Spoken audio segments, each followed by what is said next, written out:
दोस्तों वीडियो में बात करेंगे कि मोदी सरकार की अस्थायी जेल से बाहर आने के बाद आधी रात पीएम मोदी के नाम, शिक्षा मंत्री के नाम राहुल गांधी ने क्या वीडियो जारी किया, छत्रसाल स्टेडियम की सीढ़ियों पर बैठकर वीडियो में क्या बोला कि शिक्षा मंत्री बौखला गए। राहुल गांधी को क्या जवाब दिया है शिक्षा मंत्री ने, क्या चैलेंज दिया है जो बौखलाहट को ज्यादा दिखाता है। अगर थोड़ी शर्मिंदगी होती तो हो सकता है शिक्षा मंत्री अब तक इस्तीफा दे चुके होते या मोदी सरकार उनकी कहीं बदली ही कर देती तो इतना बड़ा बवाल तो न करता। लेकिन सरकार का ईगो जब बहुत बड़ा हो जाता है, अहंकार जब चरम पर हो जाता है, तो ऐसे बयान सामने आते हैं जो राहुल गांधी को बोला है हमारे शिक्षा मंत्री धर्मेंद्र प्रधान ने। पहले बात करते हैं कि राहुल गांधी जब बाहर आते हैं, छत्रसाल स्टेडियम में उनको रखा गया था, कांग्रेस के कई नेताओं को डिटेन किया गया था। इससे पहले जो युवाओं का आंदोलन हुआ था तब भी छत्रसाल स्टेडियम में पब्लिक को रखा गया था, तो राहुल गांधी को भी वहां पर रखा गया। उसके बाद जब राहुल गांधी को छोड़ा गया तो तस्वीर मैं आपको दिखाता हूं। राहुल गांधी की तस्वीर दिखाती है कि उनके साथ क्या हुआ। जब पीएम मोदी के घर का घेराव किया तो ये टी शर्ट इस बात को दिखाती है कि उनको घसीटा गया है। ये आप देख सकते हैं, जब किसी को घसीटा जाता है तभी टी शर्ट पर इस तरह के निशान पड़ते हैं। इसके अलावा एक पैर से जूता गायब है, यानी एक जूता निकल गया। यानी पुलिस वालों ने इस बात का ध्यान भी नहीं दिया कि जूता ही पहना दिया जाए, जूता पहनने का टाइम दे दिया जाए, ये बोल दिया जाए कि सर आपका जूता निकल गया, कृपया आप इसे पहन लीजिए, उसके बाद आप हमारे साथ चलिए। पुलिस तो जल्द से जल्द डिटेन करने पर आमादा थी कि पीएम मोदी के घर के सामने आखिरकार बैठ कैसे गए।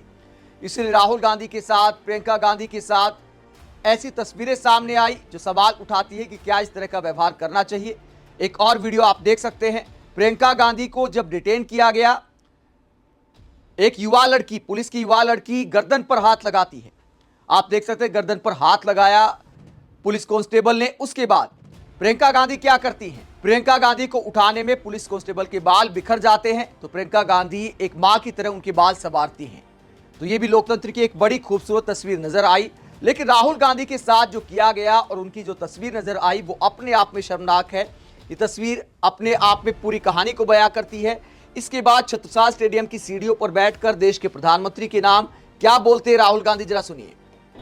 There was no interest in the government of having a debate. तो हमने डिसीजन लिया कि हम प्राइम मिनिस्टर के घर के सामने जाके धरना करें और जो स्टूडेंट्स की इशू है, जो देश के लिए सबसे जरूरी इशू है और जो उनके खिलाफ किया गया है, वो हम नेशनल अटेंशन में लाएं और प्राइम मिनिस्टर का घर के सामने जाके करें। Why is the Indian education system collapsing? Why are papers leaking? Why is education so expensive in India? Why do families have to destroy themselves financially to educate their children? These are legitimate questions, and there's absolutely nothing wrong with asking these questions. Students की मांगे हैं, पहला धर्मेंद्र प्रधान और अमित शाह का resignation, दूसरा कि students को जिन्होंने मारा है, जिन्होंने ह्यूमिलिएट किया है, उन पर एक्शन लिया जाए और जो भी स्टूडेंट्स पर केसेस हैं उनको हटाया जाए। फाइनली पूरी ऑपोजिशन चाहती है कि ये जो इशू है, देश का सबसे बड़ा इशू है, इस पे कल लोकसभा में, राज्यसभा में डिबेट हो और हम अपनी बात रख सकें। मेरा मोदी जी से एक सजेशन है एज एलओपी, कल जो हुआ, जो आपकी सरकार ने, आपके होम मिनिस्टर ने किया, उसके लिए आप देश के स्टूडेंट से माफी मांगिए और जल्दी से जल्दी एग्जामिनेशन सिस्टम और एजुकेशन सिस्टम्स पर रिफॉर्म शुरू कीजिए। आप सब ने हमारा समर्थन किया, सारे लोग जो स्टूडेंट्स की इशू के लिए लड़ रहे हैं, एक साथ लड़ रहे हैं, मैं आप सबका दिल से धन्यवाद करता हूं। तो राहुल गांधी ने यहां पर पते की बात की। चाहते तो विक्टिम कार्ड खेल सकते थे, चाहे तो अपना पैर दिखा सकते थे कि देखिए मुझे जूता तक नहीं पहनने दिया, ये भी बोल सकते थे मुझे मारने की साजिश है। आजकल राजनीति में कुछ भी बोला जा सकता है, लेकिन राहुल गांधी ने एक बार फिर साबित कर दिया कि वो विक्टिम कार्ड नहीं खेलते। मुद्दे की बात की, जिस मुद्दे पर बैठे थे पीएम मोदी के घर के सामने, उसी को आगे बढ़ाया। इस बीच पुलिस ने उनके साथ क्या किया, मोदी सरकार ने उनके साथ क्या किया, चेहरे पर खरोश नजर आ रही थी, लेकिन ऐसा कोई विक्टिम कार्ड उन्होंने नहीं खेला। सीधा मुद्दे की बात की। जब प्रियंका गांधी से भी सवाल किया गया था कि राहुल गांधी को जिस तरह उठाया गया, जिस तरह उनके चेहरे पर खरोश नजर आ रही थी, आप क्या कहना चाहेंगी, जिस तरह उन्हें घसीटा गया, तो प्रियंका गांधी ने कहा कि मेरा भाई मजबूत है, सह लेगा। मुद्दा राहुल गांधी के साथ क्या हुआ वो महत्वपूर्ण नहीं है, छात्रों के साथ क्या हो रहा है वो मुद्दा महत्वपूर्ण है, जिसके लिए मेरा भाई लड़ाई लड़ रहा है। तो प्रियंका गांधी का यह बयान भी दिखाता है कि कम से कम देश के विपक्षी नेता विक्टिम कार्ड नहीं खेलते हमारे प्रधानमंत्री की तरह। सीधा मुद्दे की बात की, प्रधानमंत्री से माफी की मांग की। दिल्ली की सड़कों पर जिस तरह छात्रों के साथ व्यवहार किया गया, संसद मार्च में जिस तरह का बल प्रयोग किया गया, उसे लेकर राहुल गांधी ने पीएम मोदी और शिक्षा मंत्री धर्मेंद्र प्रधान का इस्तीफा मांगा, साथ में अमित शाह का भी इस्तीफा मांगा। लेकिन अगर शिक्षा मंत्री इस्तीफा दे देते हैं तो मुझे लगता है कि बाकी सारी मांगे किनारे की भी जा सकती हैं और उसके बाद शांति स्थापित हो सकती है, सियासत में भी और दिल्ली की सड़कों पर भी। लेकिन इस पूरे मामले के बाद धर्मेंद्र प्रधान क्या जवाब देते हैं? जब राहुल गांधी ने पीएम मोदी के घर का घेराव किया तो धर्मेंद्र प्रधान का यह बयान सामने आता है।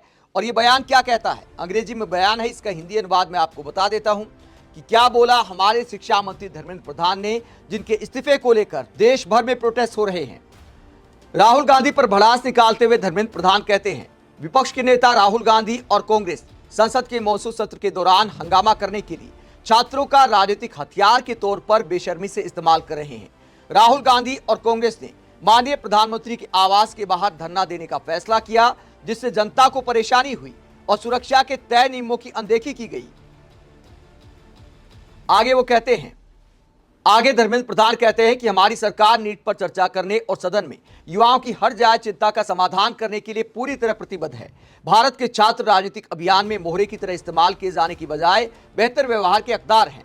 अगर बेहतर व्यवहार के हकदार हैं तो फिर आपकी सरकार ने युवाओं पर बल प्रयोग क्यों कराया? दिल्ली पुलिस को आगे क्यों किया?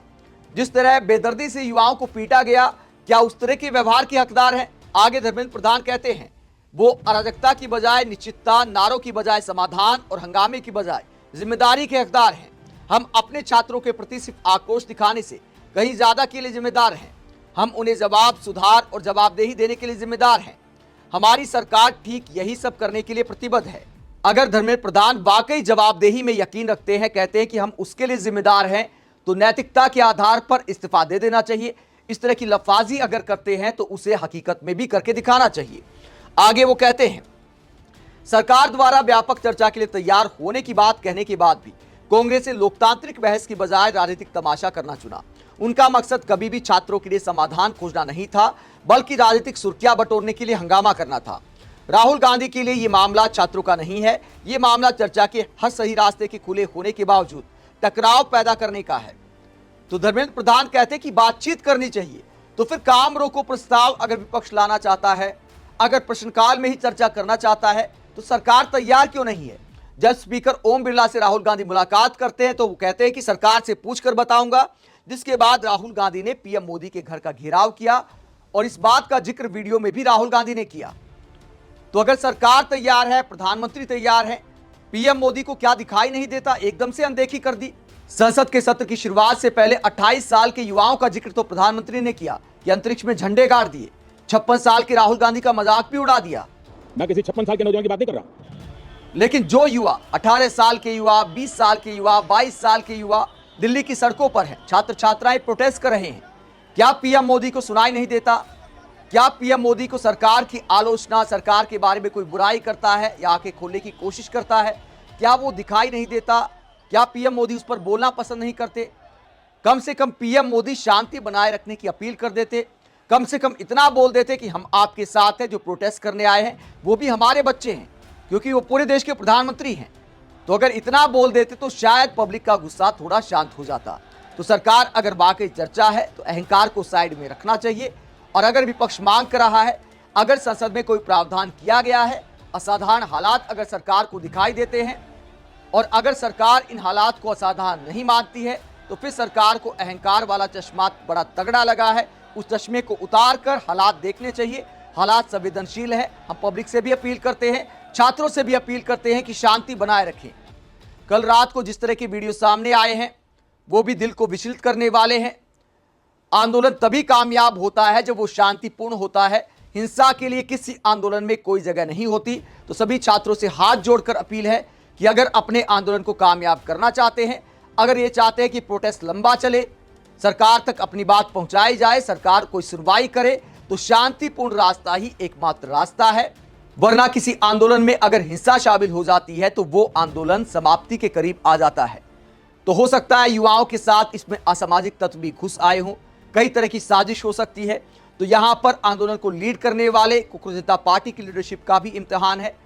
वो स्टेज से अपील तो करते हैं, लेकिन अब मैनेज करना बहुत मुश्किल है हर किसी के लिए। तो सावधान रहने की जरूरत है। आंदोलन को बदनाम करने के लिए कुछ भी किया जा सकता है। कल रात को कई तरह के वीडियो सामने आए हैं, एक आध कांस्टेबल की पिटाई के वीडियो भी सामने आए हैं। तो इन सारी बातों को देखते हुए सबसे हम शांति बनाए रखने की अपील करते हैं। सब युवाओं से अपील है कि संभल कर रहें, शांति बनाए रखें। आप इस पूरे मुद्दे को लेकर क्या सोचते हैं, कमेंट बॉक्स में अपनी राय जरूर दें। साथ ही चैनल को सब्सक्राइब भी करें। नमस्कार।